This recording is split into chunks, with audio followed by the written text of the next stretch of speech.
জামাত ইসলাম বলছে পুরাতন সব বন্দোবস্ত আমরা ভেঙে দেবো, রাজার ছেলে খালি রাজা হবে, এটা আর হবে না, কোন পরিবর্তন আর চলবে না। একজন কৃষকের শ্রমিকের সন্তান, কৃষকের সন্তান, সে যদি যোগ্যতা সম্পূর্ণ হয় প্রধানমন্ত্রীর দায়িত্ব সেও পালন করতে পারে। বাংলাদেশে আপনারা দেখছেন দীর্ঘ 54 বছরে শেখের পরিবার ছাড়া আর কেউ ওই দলের প্রধান হইতে পারবে না, প্রধানমন্ত্রী হইতে পারবে না। জিয়া পরিবার ছাড়া প্রধানমন্ত্রী হইতে পারবে না, দলীয় প্রধান হইতে পারবে না। এটা একটা অঘোষিত একটা কাঠামো, পরিবারতন্ত্র তারা তৈরি করে রাখছে। এ কারণে নমিনেশন নিতে গেলে কোটি কোটি টাকা দিতে হয়। গতকাল পত্রিকায় দেখলাম একজনের কাছ থেকে নমিনেশন আইনে দেবে তারিক রহমানের কাছ থেকে 3 কোটি টাকা তারা লিয়াজু করছে। অগ্রিম 65 লাখ টাকা দিছে, নমিনেশন আইনে দিতে পারে নাই। এই টাকা খাওয়ার পরে এখন সে মুখ খুলছে যে আমার টাকাটা অন্তত ফেরত দাও, নমিনেশন তো দিলাম না।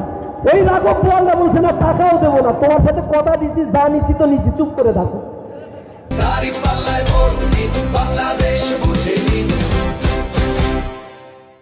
প্রতারণা অনেক করেছে, অনেক রক্ত করেছে, আমরা রাজপথে নেমে জীবন দিয়েছি। আবার কোন দুনিয়াকে এই দেশে বন্দোবস্ত দিয়ে দেওয়ার জন্য নয়। প্রতিটি ঘরে ঘরে চাকরির ক্ষেত্র তৈরি করা হবে।